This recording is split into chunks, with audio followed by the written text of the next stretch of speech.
Hello guys, कैसे हैं आप सभी। गाइस, आपको एक एसएससी स्टेनोग्राफर का सेट पेपर कराया गया था अभी कुछ दिन पहले मेरे द्वारा। इस बीच बहुत सारी वीडियो अपलोड हुई, सो वो उसका सेकंड पार्ट रह गया था आपका। एसएससी स्टेनोग्राफर 8/10/2011 का वो सेट पेपर है, मिल जाएगा आपको। क्वेश्चन 1 to 45 तक सोल्व करा रखे हैं उसके अंदर।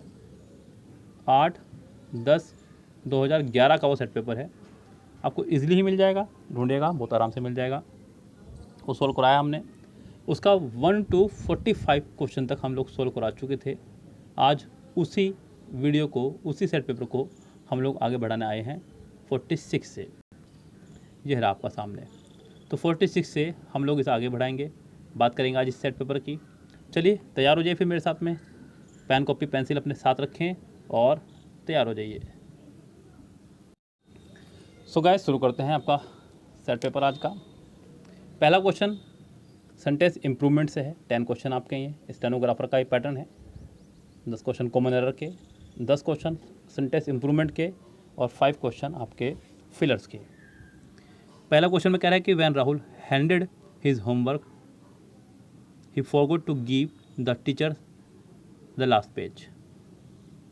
ध्यान दीजिएगा, इस सेंटेंस में यहाँ सेंटेंस कनेक्ट हुआ है वैन से। किससे कनेक्ट हुआ सेंटेंस? वैन से। वैन पास्ट की दो घटनाओं को जोड़ने का काम करता है, वैन और वाइल दोनों ही। इधर भी पास इंडेफिनिट, इधर भी पास इंडेफिनिट, यानी कि इधर भी सेकंड फॉर्म होनी चाहिए, इधर भी आपकी सेकंड फॉर्म होनी चाहिए। ये रूल है वैन को लेकर के। यहाँ सेंटेंस में अगर गौर करें तो हैंडेड आपकी सेकंड फॉर्म ही है और फॉरगॉट भी आपकी सेकंड फॉर्म है।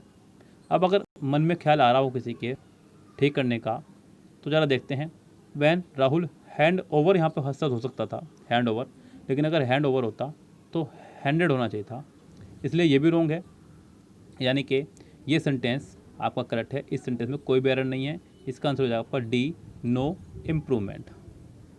Although he was tired, although he was tired he went out for playing.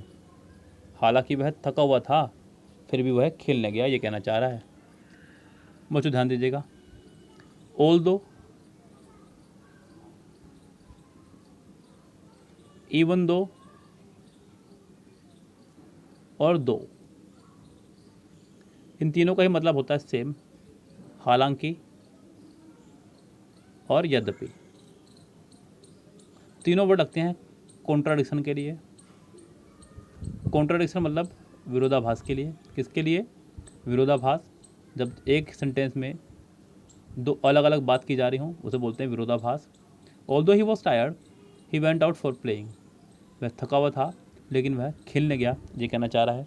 तो इस सेंटेंस में आप करें वेंट आउट फॉर प्लेइंग नहीं, वेंट आउट बाहर जाना, टू प्ले खेलने के लिए। वर्ब से वर्ब को जोड़ने का काम करता है आपका टू प्रपोजिशन। तो ये सेंटेंस हो जाएगा आपका C correct. The fisherman are fishing in the sea from sunrise and will continue to do so until sunset. Underline part को ही बतानी है आपको एरर, इसलिए पूरा सेंटेंस देखने की आपको है नहीं आवश्यकता। यहाँ पे कहीं ना कहीं बात हो रही है समय की। कह रहा है कि the fisherman are fishing in the sea from sunrise. Indirectly उसने समय दिया आपको फ्रॉम सनराइज, यानी कि सूरज उगने से सूरज डूबने तक जब समय दिया हो, हम लोग सेंटेंस में हैज़ बीन या हैव बीन में से किसी एक का इस्तेमाल करते हैं प्लस आईएनजी का, प्लस आईएनजी फॉर्म। तो the fisherman has been fishing in the sea from sunrise and will continue to do so until sunset, यानी कि इस सेंटेंस में आपका आंसर हो जाएगा बी करेक्ट। आगे देखिए सेंटेंस क्या कह रहा है। नेक्स्ट सेंटेंस है 49। Which newspaper do you subscribe for? कौन सा न्यूज़पेपर तुमने सब्सक्राइब किया है? बच्चों, सब्सक्राइब के साथ हमेशा फिक्स्ड प्रपोजिशन टू चलता है। आपको भी यहाँ पे सब्सक्राइब टू ही लगाना होगा, यानी कि इस सेंटेंस का फिलहाल की स्थिति को देखते हुए सी आंसर हो जाएगा correct. Which newspaper do you subscribe to. क्योंकि डू था इसलिए आपको फर्स्ट फॉर्म ही लगानी थी, तो फर्स्ट फॉर्म लगाई भी गई है, यानी कि ये सेंटेंस आपका हो जाएगा सब्सक्राइब टू, सी आंसर हो जाएगा इसका correct. Mary wondered if the other girls were as excited as she was. Mary wondered थी, क्या अन्य लड़कियां भी इतनी एक्साइटेड थी जितनी कि वह। ज़रा ध्यान दीजिएगा, कह रहा है कि मैरी वंडर्ड इफ़, ध्यान दीजिएगा यहाँ पे सेंटेंस में एक डाउटफुल कंडीशन है। जब भी सेंटेंस हो आपको डाउटफुल तो सेंटेंस में लगाया जाता है आपका वेदर। क्या लगाते हैं? वेदर। ज़रा इसको ऐसा समझें आप, एक बहुत ही प्यारी बात, यानी कि इसका आंसर तो फिलहाल बी है, आपके पास आंसर आ चुका है। एक बड़ा प्यारा रूल मैं आपको बता रहा हूँ। देखिए जब भी सेंटेंस हो आपको डाउटफुल, डाउटफुल या डाउट, सस्पेक्टफुल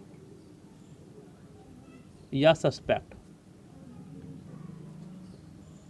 डाउटफुल या डाउट, सस्पेक्टफुल या सस्पेक्ट हो, तो सेंटेंस अगर हो आपका अफर्मेटिव,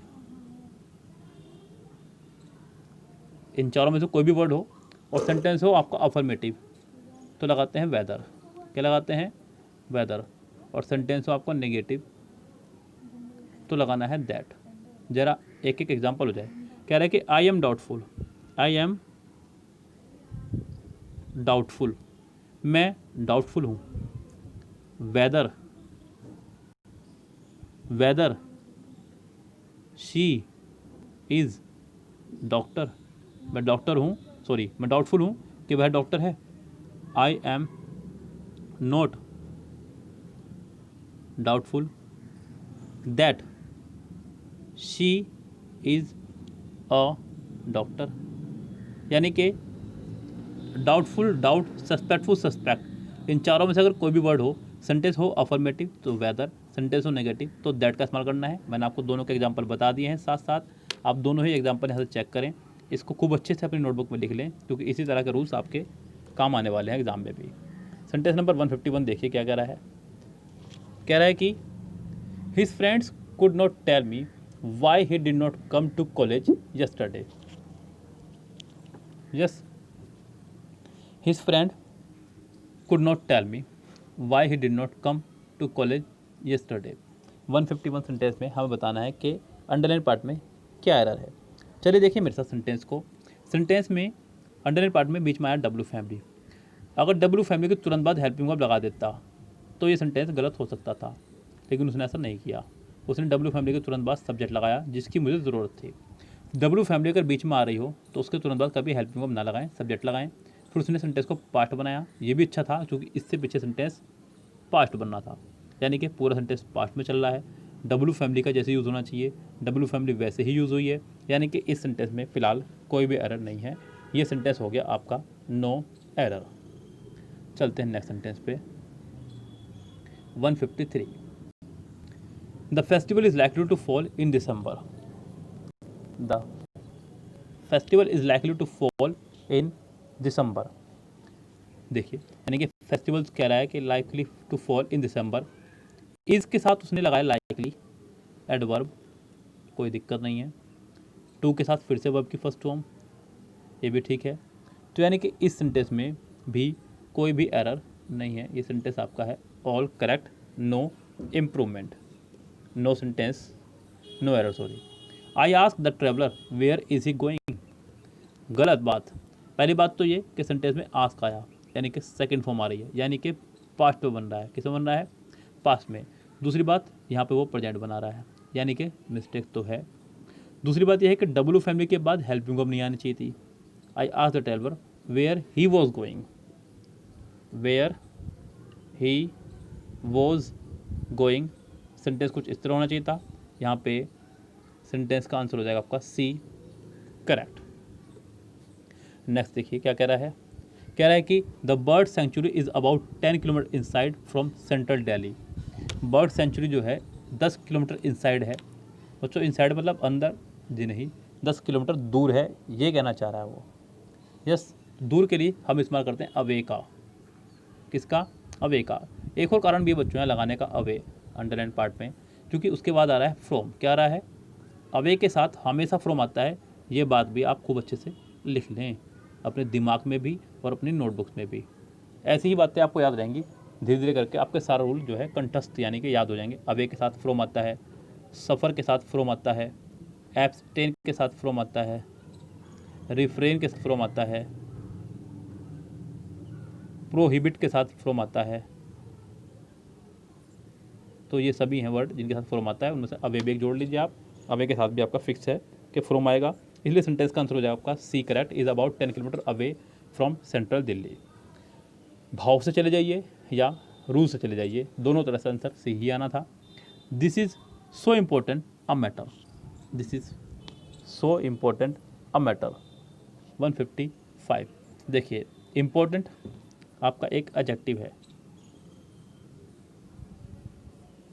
इसलिए आपने सो लगाया। सेंटेंस का करेक्ट है आपका, इसमें मुझे कोई दिक्कत है ही नहीं कुछ भी करने में, तो सेंटेंस आपका है नो एरर। 156 से 165 तक आपके डायरेक्ट इनडायरेक्ट हैं, या इनको चेक करते हैं क्या कह रहा है।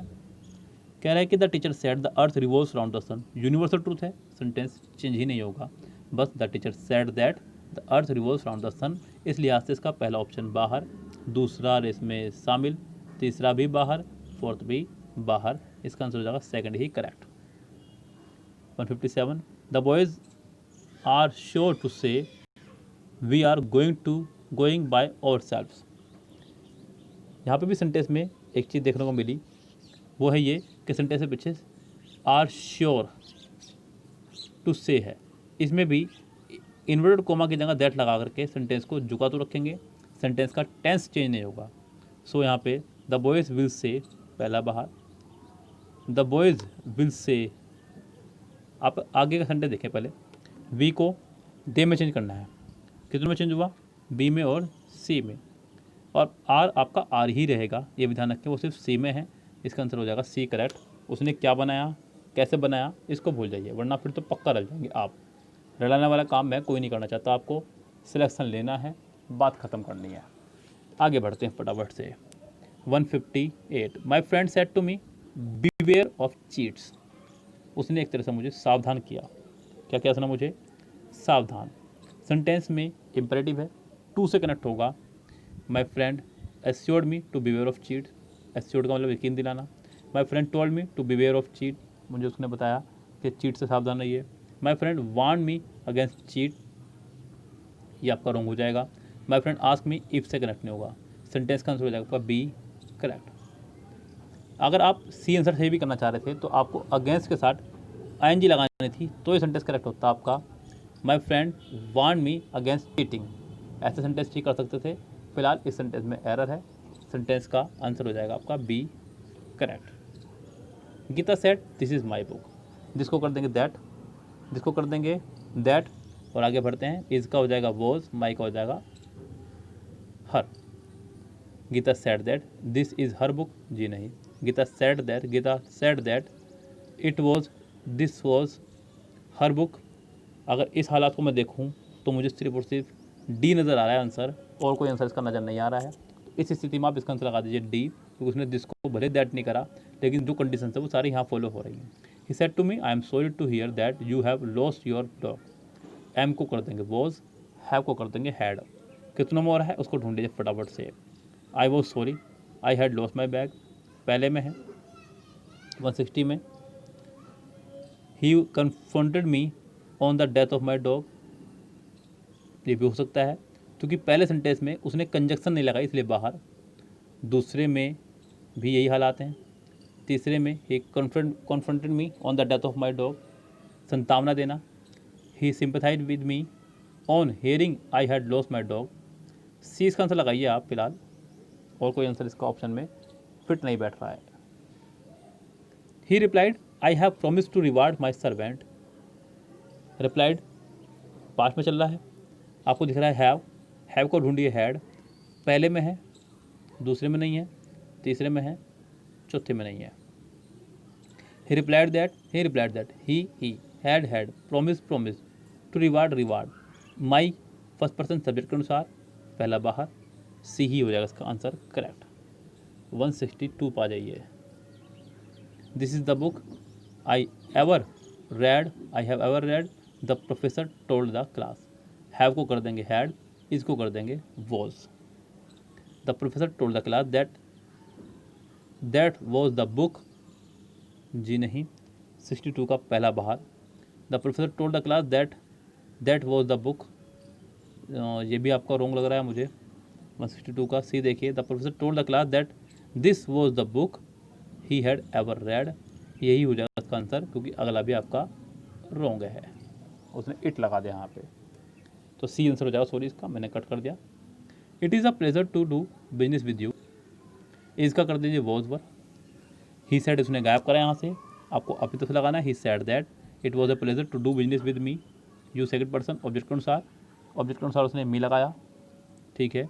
He said that it is a pleasure, C बाहर इसकी वजह से, बी बाहर इसकी वजह से। C he conveyed the pleasure to do business with you, you second person change होना था। ही वांडर्ड, फिर से यू सेकंड पर्सन चेंज नहीं करा, इसका आंसर ए ही हो जाएगा करेक्ट। अब आप सोचो स्टूडेंट, अगर आप इनको डायरेक्ट से इनडायरेक्ट बनाने बैठते तो आप इनमें से एक ना बना पाते जो सेंटेंस अब आ रहे हैं। सो बनाना है ही नहीं, आपको सेंटेंस को रेस से बाहर निकालना है, आंसर लगाना है, इतना ही काम करके आना है। आपको सिर्फ कहना ना किसी कहावत एक बड़ी प्यारी कि उतना ही लो थाली में जितना वेस्ट ना जाए नाली में, तो उतना ही पढ़ना हमें जितना एग्ज़ाम में आए, एक्स्ट्रा पढ़ने की ज़रूरत नहीं है।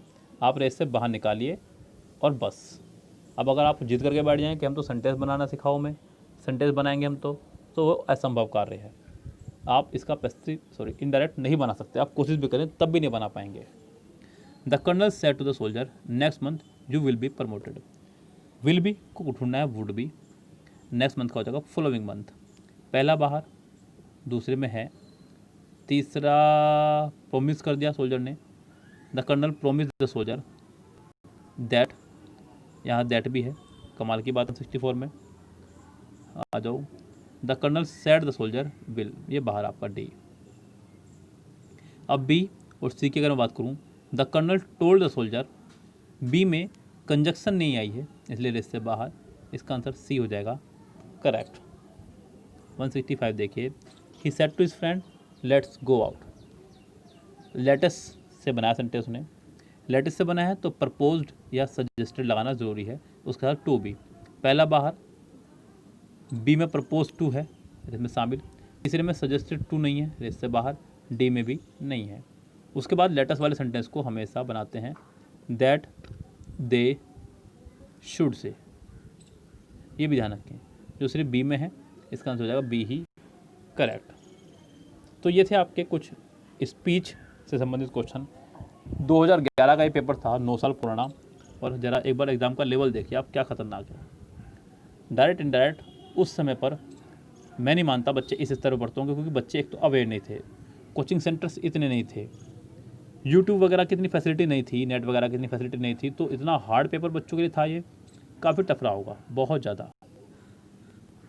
अगला है आपका क्लोज टेस्ट, वोकैबुलरी बेस्ड है पूरा का पूरा, तो ज़रा सावधान हो जाइए पहले ही।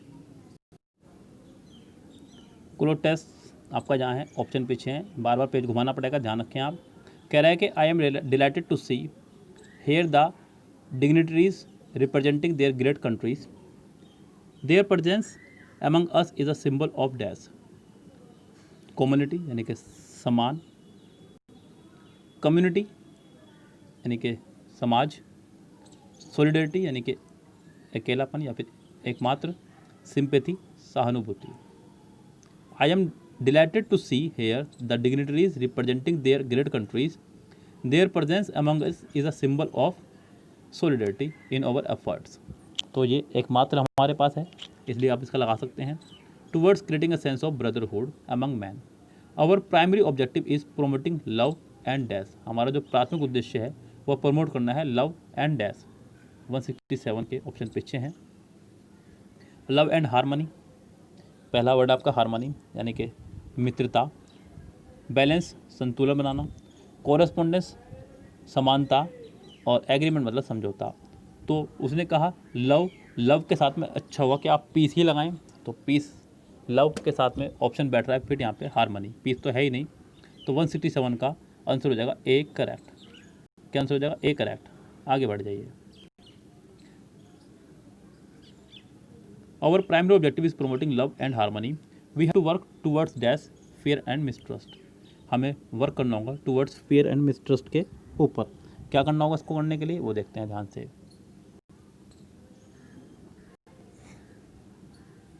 स्टाम्पिंग यानी कि कोई मुद्रण वगैरह कोई अंकित करना कुछ। इरेडिकेटिंग जड़ से ख़त्म करना, इरेडिकेटिंग मतलब जड़ से ख़त्म करना। टर्मिनेटिंग समाप्त करना। एबोलिशिंग हटा देना। तो हमें वर्क करना होगा इसको जड़ से ख़त्म करने के लिए, जड़ से ख़त्म करने के लिए। Terminating fear and mistrust. 168 में आंसर हो जाएगा आपका eradicating. Sorry, it is an admitted fact that violence is not dash in present world, violence is not dash in present world। देखते हैं ऑप्शन में क्या क्या हमारे पास में। मेंटेनेबल, मीनिंग भी लिखते रहिएगा, मैं जैसे बोल रहा हूँ साथ साथ। मेंटेनेबल जिसको मेंटेन किया जा सके, यानी कि पोष्य, पालन करने लायक। वर्केबल व्यवहारिक। सस्टेनेबल बनाए रखना। सपोर्टेबल सहायक। इसका आंसर हो जाएगा आपका B workable. Workable in the present world. Peace and love are major of life. Peace और लव जो हैं मेजर हैं लाइफ के अंदर। Peace and love are major dash of life. Major portion fixing section ingredients. तो major ingredients, क्योंकि major के साथ प्लूरल नाउन आया करता है और प्लूरल नाउन सिर्फ और सिर्फ यहाँ पे एक ही है, इसलिए भी आपका आंसर हो जाएगा डी करेक्ट। नेक्स्ट देखिए, दे आर डैश अपॉन। यहाँ काम करेगा आपका अपॉन से। अपॉन को देखते हुए आपको लगाना है। यहाँ पे हमारे पास ऑप्शन है को एग्जिस्टेंट, इंटरडिपेंडेंट, रिलायबल या सिम्बोलिक। बच्चों डिपेंड के साथ हमेशा आता है ऑन या अपॉन। यहाँ पे हमें दिख रहा है डिपेंडेंट, इंटरडिपेंडेंट, हालांकि भले वो दूसरे फॉर्म में है लेकिन है। आप 171 का आंसर लगाएंगे बी करेक्ट। क्या हो जाएगा बी करेक्ट। यस, यहाँ पे ध्यान दीजिएगा, मेजर के साथ पूर्ण नाउन का रूल बताया मैंने। डिपेंड के साथ हमेशा ओन या अपॉन आया करता है, इसलिए 171 का आंसर हो जाएगा आपका बी करेक्ट। आगे बढ़ जाइए सेंटेंस में। कह रहा है कि each is dash without the other. Each is dash without the other. आगे बढ़ते हैं, ऑप्शन क्या क्या हमारे पास में। 172 इम्पार्शियल निष्पक्ष, अपक्षपाती, फिक्सिंग किसी को फिक्स करना। यस बताइए तो आपको। सेक्शन यानी कि कोई हिस्सा वगैरह। मुझे लग रहा है मैं फिर से वापस भाग गया। अनफिनिश्ड अपूर्ण और इनकम्प्लीट यानी कि जो पूरा ना हो। यहाँ पे देखते हैं हमारे पास ऑप्शन क्या क्या है 172 में। Each is dash without the other. Each is dash without the other. Each is incomplete without the other. Peace can not possibly be achieved without dash in man. Peace को आप अचीव नहीं कर सकते without dash in man. Without awakening, realising, emerging, arising. Without arising the man, यानी कि आपको उठाना ही होगा व्यक्ति को, तभी आप पीस अचीव कर सकते हैं। नेक्स्ट देखिए, the subtle feeling of real love for his fellow human beings and this is not possible unless man becomes of his own place. Of की वजह से इसका आंसर होगा क्लियर। क्यों हुआ क्लियर, देखिए नोन के साथ हमेशा आता है टू। नोन के साथ क्या आता है हमेशा आपका टू। फैमिलियर के साथ हमेशा आता है आपका विद।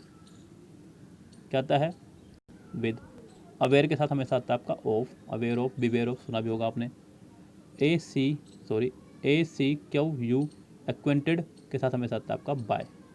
तो इसलिए आपका यहाँ पर जाएगा अवेयर ऑफ। क्या जाएगा aware of. Aware of his own place in the universe. Human self is a highly important dash of human nature. Is highly important dash, highly important parcel, aspect, characterization या view. Highly aspect of life, यानी कि उम्मीद करना, आगे बढ़ना। चलिए जी चलते हैं नेक्स्ट पे। एस्पेक्ट मतलब पहलू। I think the main reason for the alarming number of child suicide is dash the excessive pressure placed on children to study dash. I think, ध्यान दीजिएगा, I think the main reason for the alarming number of childhood suicide is, but आने से रहा, इसके बाद conjunction नहीं आ सकती, is not, is only, is just, सिर्फ। आई थिंक, मुझे लगता है, the main reason for alarming number of childhood suicide is just, सिर्फ है, the excessive pressure placed on children to study, जो बहुत ज़्यादा प्रेशर पड़ रहा है बच्चों के ऊपर टू स्टडी, पढ़ने के लिए, दैट दे में कम्पीट सक्सेसफुली, जिससे कि वो कम्पीट कर सके सक्सेसफुली। 177 में हमें लगाना होगा दैट, क्योंकि वट एवर एवरीथिंग की यहाँ आवश्यकता नहीं है। दैट दे में कम्पीट सक्सेसफुली टू अदर्स, दूसरों को वो कम्पीट कर सकें सक्सेसफुली। 178 में आपका हो जाएगा two, correct. When they grow के साथ आपका आता है up, when they grow up 179 का हो जाएगा आपका A answer. When they grow up and achieve world respect and dash position, देखिए बात हो रही है रिस्पेक्ट की, एंड से पहले एक अच्छा वर्ड आया, एंड के बाद भी एक अच्छा वर्ड आएगा। When they grow up and achieve world respect and high position, low equal similar तो रहा, तो इसका आंसर हो जाएगा आपका हाई, यानी कि 180 का आंसर हो जाएगा आपका बी, करेक्ट। पांचों ऑप्शन थे अब तक आसान, एक को थोड़ा हार्ड दिया, एक को थोड़ा आसान दे दिया उन्होंने। High position, the main reason is that dash are given on high purpose, children दोबारा नहीं आएगा, बिकॉज चिल्ड्रन का जिक्र सेंटेंस में पहले हो चुका है। यहाँ पे एक बार जब किसी बात का जिक्र हो जाए तो उसके लिए उसका नाउन का इस्तेमाल किया जाता है, चिल्ड्रन के लिए आप इस्तेमाल करेंगे यहाँ पे दे का, जो कि 181 में सी के पास है। They are given on high purpose, purpose के हिसाब से आपको वर्ब लगाना होगा। 182 पर्पज़ के साथ हमेशा आता है आपका टू, कन्फर्म है, तो 182 का आंसर हो जाएगा आपका B, correct. On high purpose to believe in, children today are dash to be assigning at an age when they dash, children today are brought up. 183 brought up, ये बना आपका bring up से, second form लगाई गई।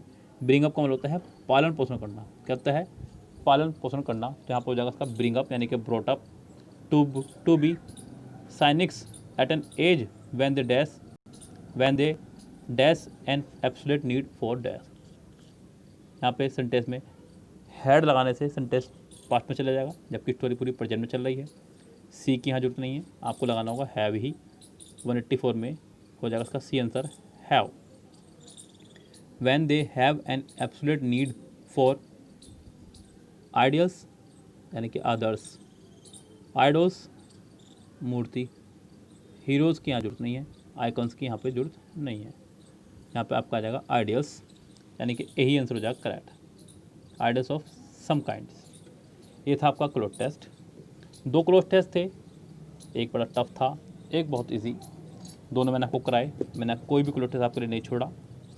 अब next portion इसका वो इसके अंदर पैसेज, ये रहा आपका पैसेज आपके सामने, इसका PDF मैं ग्रुप में भेज दूंगा, मुझे मैसेज कर दीजिएगा आप लोग, मैं इसका PDF भेज दूंगा। हालांकि आप चाहे तो यहाँ से स्क्रीनशॉट ले सकते हैं। पहला पैसेज पूरा आ चुका है, दूसरा पैसेज ये रहा, और बाकी का इसका ये रहा। ये आप ही को करना है, ये आपकी जिम्मेदारी है, पूरा एक साथ है, पूरे का ले लीजिए स्क्रीनशॉट और खुद से कर लीजिएगा, अपना स्कोर मुझे बता दीजिएगा। ये था आपका 8 अक्टूबर 2011 में कंडक्ट हुआ SSC स्टेनोग्राफर का एक पेपर। लेवल काफ़ी टफ था उस समय पर, जो मुझे देख करके ही लग रहा है, आपको भी लगा होगा, तो उसी लेवल के हिसाब से इन्होंने ये सोल्व कराया मैंने सेट आपको। उम्मीद करता हूँ कि आपको मेरे द्वारा दिया गया सोल्यूशन बहुत अच्छा समझ में आया होगा। फिलहाल चलते हैं, लेते हैं आपसे विदा। Goodbye, have a nice day.